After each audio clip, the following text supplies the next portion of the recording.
Welcome to the Redeemer Church podcast, where we share weekly sermons from our Sunday gatherings at Redeemer Church in Charlotte, North Carolina.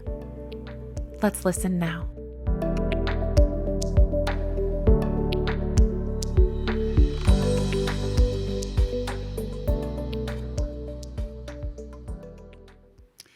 Hear the word of the Lord from 1 Corinthians chapter 10, verses 1 to 13.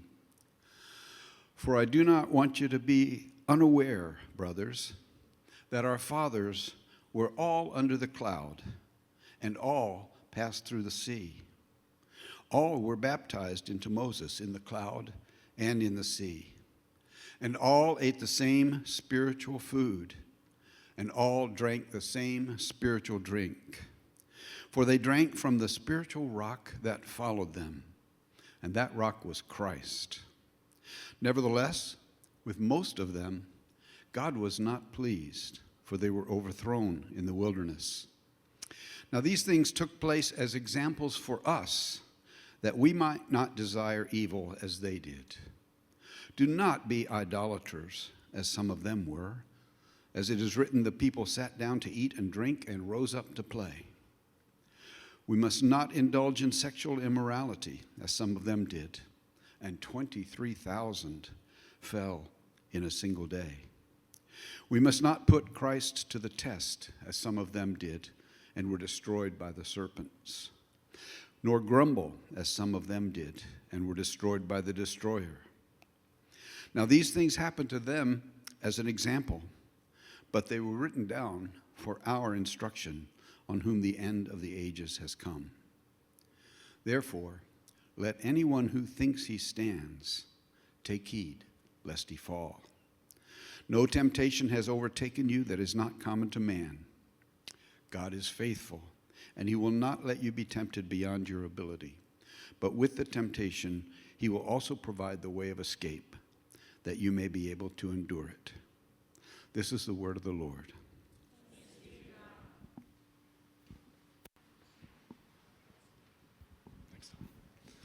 I'm about to talk about you, Tom.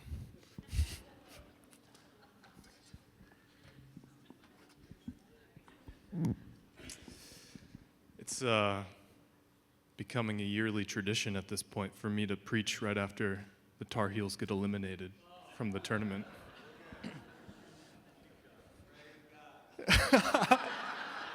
I think Clemson's out too, Jeff.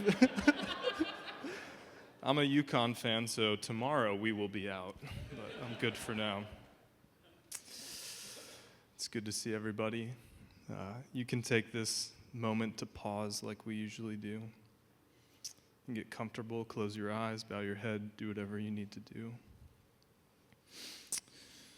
And hear this word from Psalm 63. You, God, are my God.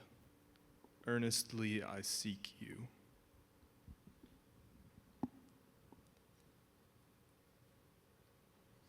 I thirst for you. My whole being longs for you.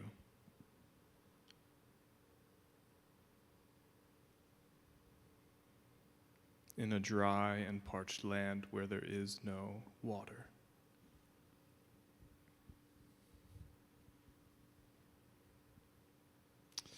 And the good news, I will be satisfied, fully satisfied, as with the richest of foods. Take a few moments to reflect, to open yourself to God.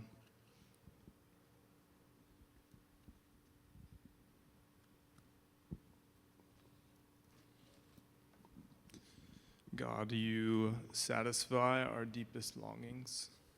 You fill us in our hunger.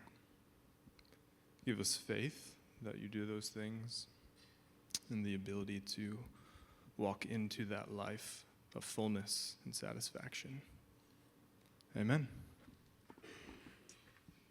Tom, I said I was going to mention you. So I was over at Tom and Ann Kiefer's house a couple weeks ago, and Tom mentioned to me something that has stuck with me. He said that I walk like my 3-year-old son, Judah. And it was an interesting thing to hear, but it was quite the compliment. I'll explain why. For most of my life, actually, not to belabor a point, but I broke my foot in like 6th grade, so I'm still working with the ramifications of that. But after that, I started walking like this, like a penguin. Not a great thing to be called a penguin in 6th grade, not great for self-esteem, but I've tried to break that. But to hear that I walk like my son is just such an interesting thing. Usually you hear that your son walks like you, or your son looks like you. And this has been true of Judah for his whole life. I tried to find a picture of myself as a toddler, but I'm not a crazy person, so I don't have them on my phone. But since Judah's birth, he's just been called Mini-Me or Jeremy Jr., and it's very sweet for me to hear. It's very odd to have another son, Micah, who looks just like Leah and not like me. And since being a parent, I've reflected on a lot of this parent-child relationship and made comparisons to our relationship with God. And one of the things at play here is just this very similar dynamic, that Christians should look like Jesus. Jesus should look like Christians. We're meant to look like Jesus. Our inner lives should emulate the life of Jesus himself. On this point, Dallas Willard then would go on to say, the result is that your outer life, when your inner life looks like Jesus, your outer life of the individual increasingly becomes a natural expression of Jesus. It becomes this natural expression of the inner realities of Jesus and his teaching. In short, what we do with our bodies should emulate what Jesus did with his body. All of life, including what we do with our bodies, should look like Jesus. We should share in what we do with our bodies. Judah's walk and my walk. During this sermon series, this is our 3rd sermon in Lent, our Lent series, and we're focusing on this idea of hunger. And it's our pursuit of this full life, experience of the good, happy, beautiful, purposeful life. And not just in some cerebral sense that, oh yeah, life is great, life is good, like all the shirts that you see, but know that you actually know and experience this good life with God, to feel it in your bodies. Unfortunately, this is not natural to most of us. Our difficult lives are tinted by things like loneliness and frustration, emptiness, longing, the desire for something more. And we are deciding to call this hunger, not because we've created this, but because throughout church history, this has been called hunger. And so what we do with our hunger is we go on these quests to try to fill ourselves up so that we can get this good life, this feeling of the good life inside of our bodies. And we pursue all sorts of things that we think will give us this type of life. Last week, Clay talked about the pursuit of self-promotion. This week, we're going to talk about the pursuit of pleasure to satisfy our hunger, the pursuit of pleasure. How we use our bodies to do whatever we can to make us feel good, to make us feel like we have the good life. And so we'll begin in what was just read in 1 Corinthians 10. It's a really dense read, just these 13 verses that Tom just read. There's many Old Testament references and allusions in these 13 verses. There's almost as many allusions or references to the Old Testament as there are verses in that section. Verses 1 through 5, I spent way too much time on this, preparing for this, to not use any of the material that I found on this. Thus is the life of somebody who preaches. But verses 1 through 5 are this crazy link between the experience of Paul's hearers and the ancient Israelites, and it somehow is connecting the journey in the wilderness and the parting of the Red Sea to baptism and communion. It's it's a magnificent thing that Paul is doing there. But I'm not going to talk about that at all today. Oh well.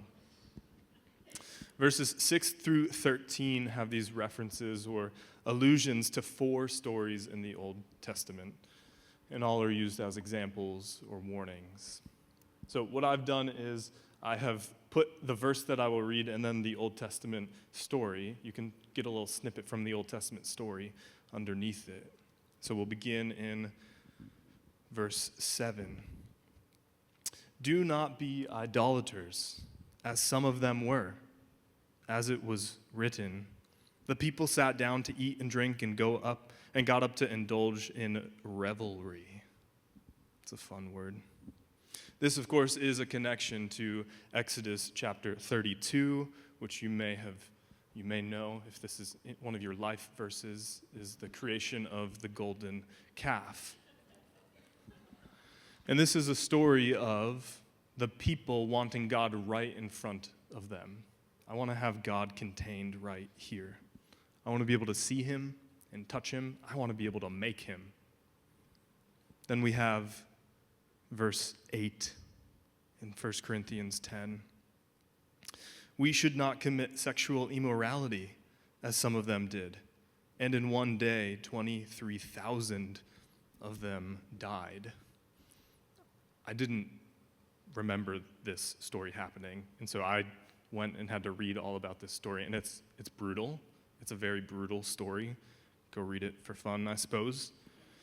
This comes from Numbers 25, and it's when the Israelite men and the Moabite women got together. You probably remember that. And they're basically saying, I want to sleep with who I want to, when I want to. The Israelite men and Moabite women. And what happened is, God had actually commanded them to not be together, the Israelites and Moabites. But then the Israelite men ended up worshiping the same God as the Moabites. You've known him as Baal. Then in 1 Corinthians 10:9, Paul introduces this other story. He says, we should not put Christ to the test, as some of them did, and they were killed by snakes. This comes from Numbers 21. You know the bronze snake, so we have the golden calf, the bronze snake. I don't want to know what the silver animal is, but we have bronze. And they decided that it was better to have bread, the bread that they liked, and secure water, and not the gross food. They actually mentioned, we don't like this food that God has given to us. And so God sends these snakes that bit and killed them. God offered a chance for repentance, but many died on that day. Apparently, maybe not 23,000, but many died. And then Paul brings up his fourth story from Numbers 14. This is in verse 10. And do not grumble as some of them did, and were killed by the angel. These are brutal stories. This is a story in Numbers 14 of the people grumbling against Moses and Aaron. And they actually say, we wish that we would have stayed in Egypt instead. And they go even further to say, let's find a new leader who's going to take us back to Egypt. I don't know what they were thinking, but it sounds like they were willing to go be slaves again in Egypt. That was better than the wilderness that they found themselves in. So what do we do with these four stories? This seems odd, weird, random. The golden calf story can kind of be used as a deciphering story for the rest of them. It's kind of this catch-all, but it's wanting the deity that they could see and touch, not waiting and trusting on the mysterious God. Israelite men and Moabite women, they pursued this physical pleasure, even in a prohibited context. The bronze snake, they didn't have enough water or food. The food wasn't tasty enough. It was only 3 stars instead of 4 stars. And in the wilderness, what God had provided wasn't good enough. What is the common thread here? All of these stories, in essence, are saying, if I can just get my body what I want it to have, if I can get it to feel good, if I can get it to feel the way I want, I will be okay. And it's that idea of I will be okay that runs in between all of these stories. It's pleasure of physical intimacy on my terms, not God's or anybody else's. It's the food that I like. It's the tactile experience of being able to approach this metal God. And all of these are making pleasure to my body the utmost priority. Pleasure is an interesting word. The noun simply means to feel happy, satisfaction, and enjoyment. It's something that we all want. And I think it's something that we're all after, whether we realize it or not. How we have pleasure or receive pleasure is through an intake of many stimuli, typically outside of our bodies. It's a tasty meal, a feel-good show, a funny joke, a friendship. And we consume these. Consumption in itself isn't a bad thing. It's overconsumption or misconsumption. But we have to consume because we are not just independent entities that can live and survive on ourselves. But the issue arises when we seek to end our hunger with pleasure, when we use pleasure seeking as a means to end our deepest longings and desires. And many of us are after this experience. I know that's true because it's true in my life. We treat it as our antidote for emptiness and hunger, these things that will make us feel good are, I would say, the highest priority in our life. Certainly one of them. We are consumers of whatever will make us feel good. We have a list of a few things that we won't consume, but in general, we are certainly consumers of whatever will make us feel good. We're obsessed with entertainment, whether that's in the form of TV or devices, events, travel. And we lose sight of the goodness in these things, the enjoyment that they can and do bring to us. And we suck the beauty right out of them. We have utilitarian purposes, consumer mindset. We now live in a culture that is pretty aware of hormones in our bodies and the hormones that make us happy. You know the four: serotonin, dopamine, oxytocin, and endorphins. These are the happy hormones in our bodies. You can go in the candy section at some stores like Target, and you find these gummies. And there's these gummies that market themselves. They say that they can reduce stress. They can help you remember things. They can wake up all with the intention of boosting your mood. This candy will even contribute to your 401k if you want it to. I know I am always looking for an angle to make me happier, whether it's something I do on purpose or just intrinsic in me. I'm always trying to fill the gaps in life, never having space for quiet. I'm always either being hyperactive or hyper lazy, depending on what I think will make me happy. And I use whatever substance of choice, and I use that word substance very specifically. I use a substance of choice to get good feelings in my body. It is the orienting factor of my life. And there's two problems with this way of living. The obvious first problem is that the Bible and the biblical authors speak pretty heavily against this in the many words that it can be translated as. This is 1 Corinthians 10, verse 6 through 7. Now these things occurred as examples to us from setting our hearts on evil things as they did. Do not be idolaters, as some of them were. Paul mentions this word idolatry. It's all over the Old and New Testament.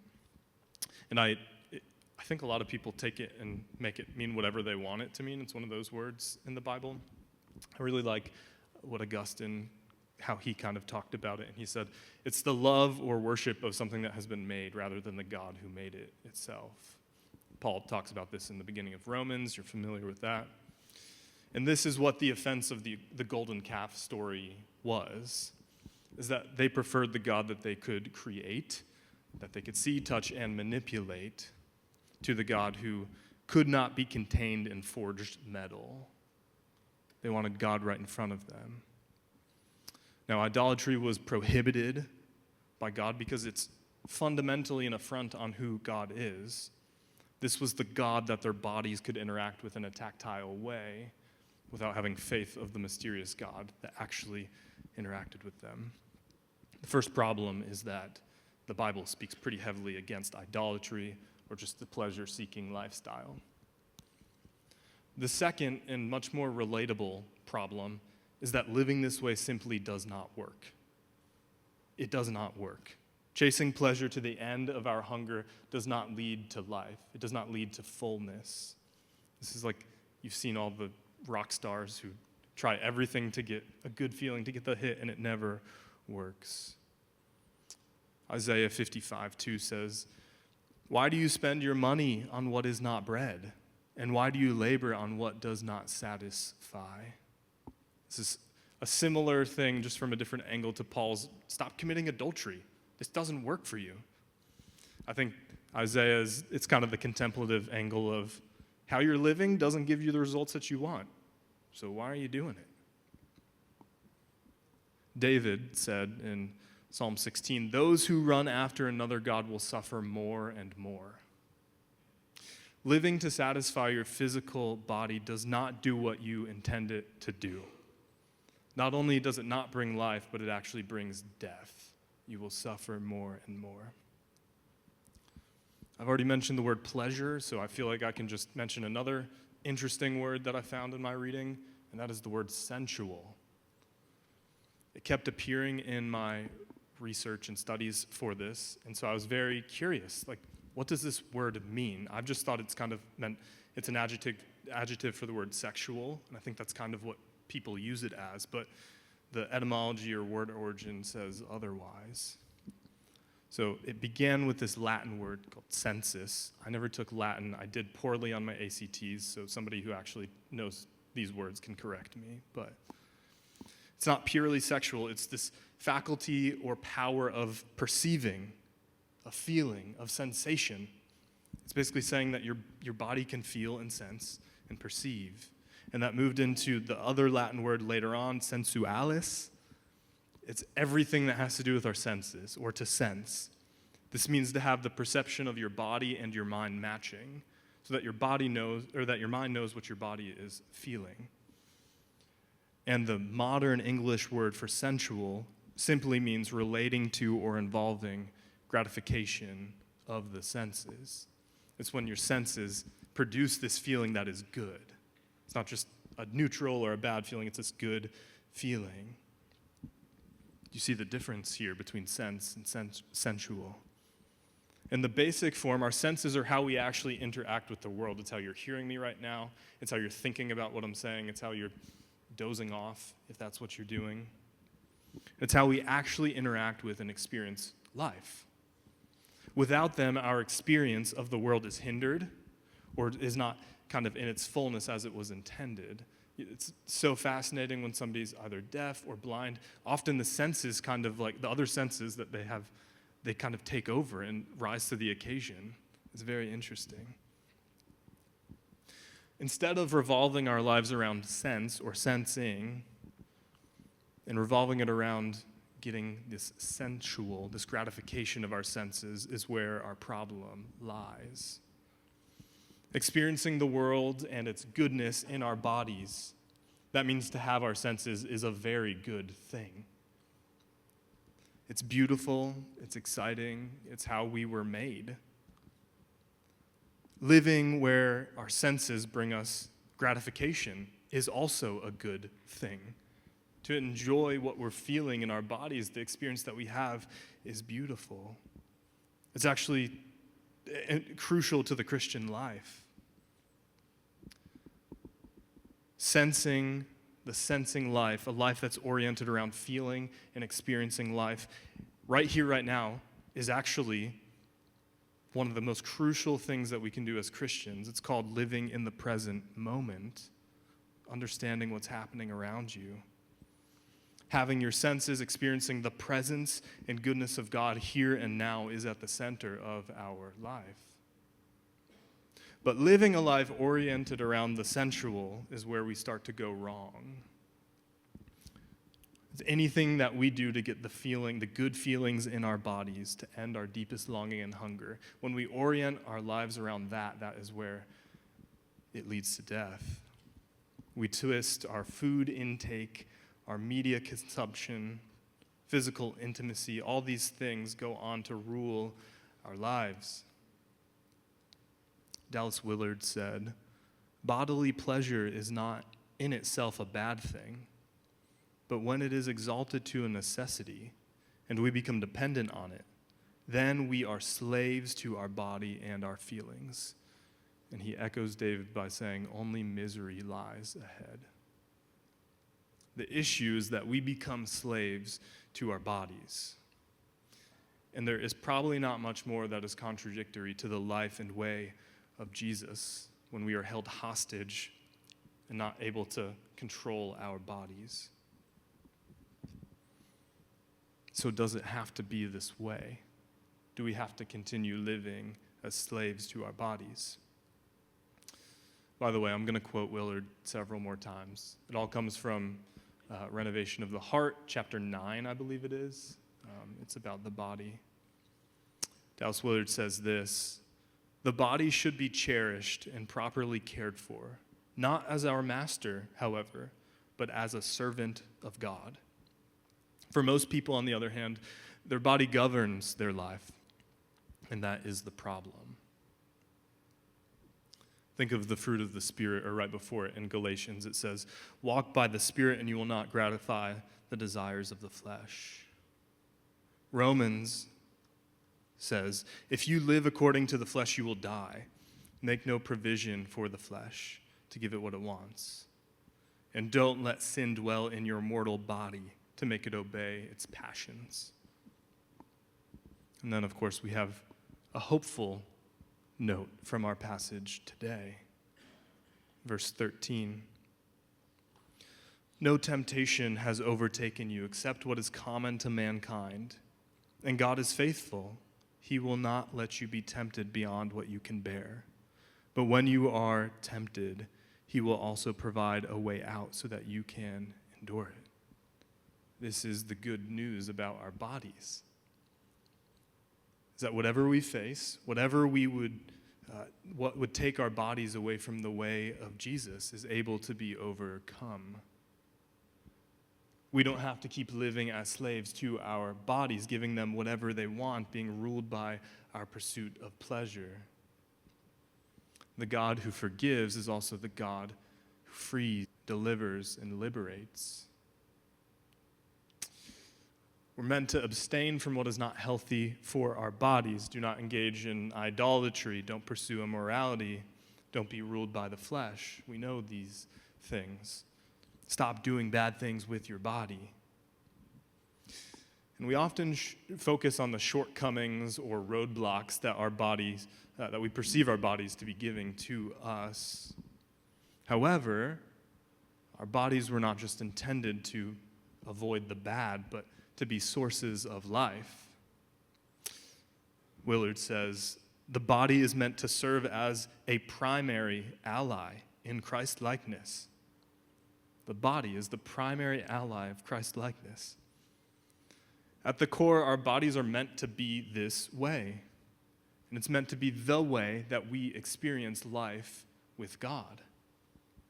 How?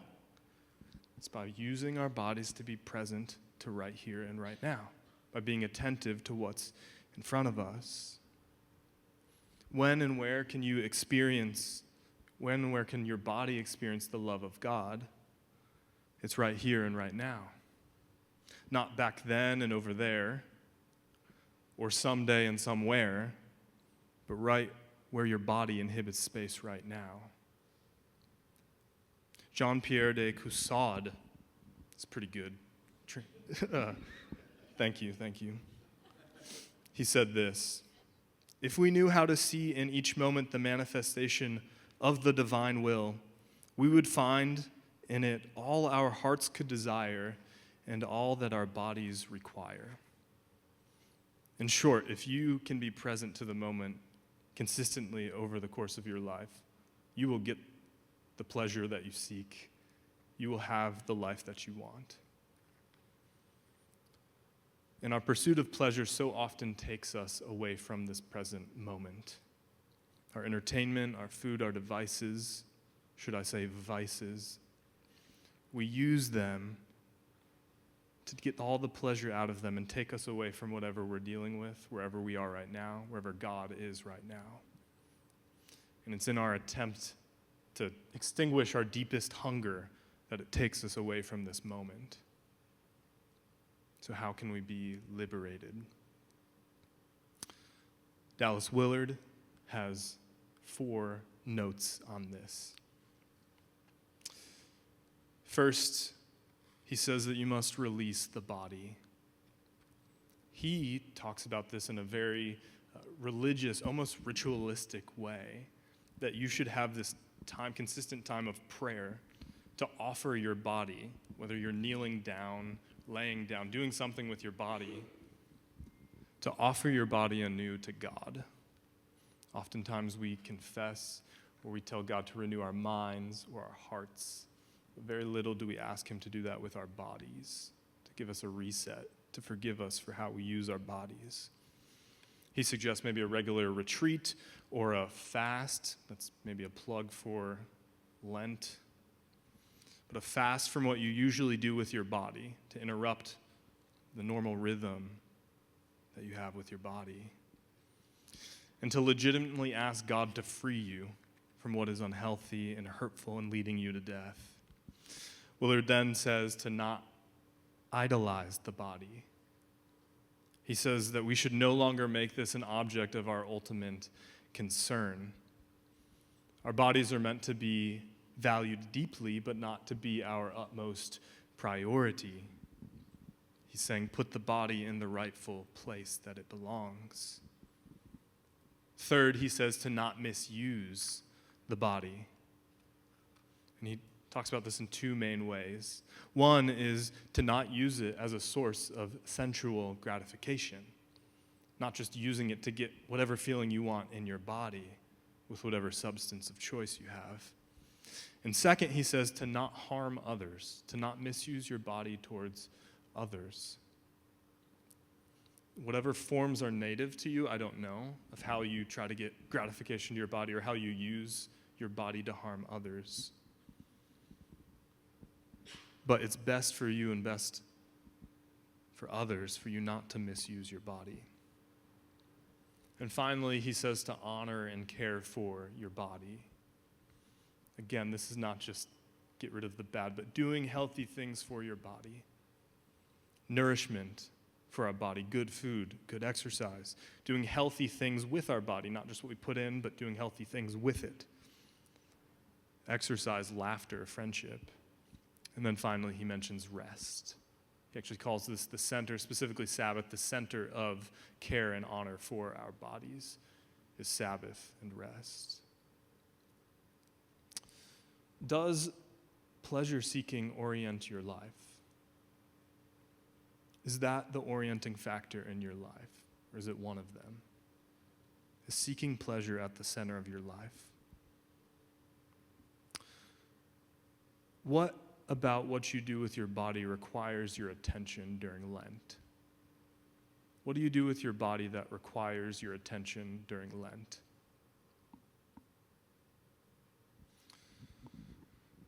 He satisfies the thirsty and fills the hungry with good things. The poor will eat and be satisfied. I will be satisfied, fully satisfied, as with the richest of foods. There is a life where the pleasure you seek can be found in God, and our bodies are an essential part of this. Let's pray.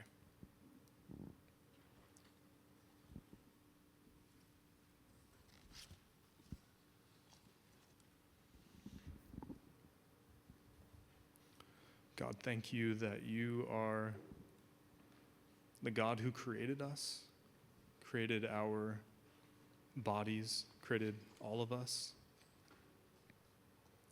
And so often, Lord, we prioritize our bodies to get them to feel what we want them to feel, do what we want them to do. And by doing that, we are worshiping the created thing rather than the Creator. Would you give us freedom from this way of living and help us do things with our bodies that are healthy and helpful and good, not just for us, but for others. Do for us what we cannot do, Lord. Amen.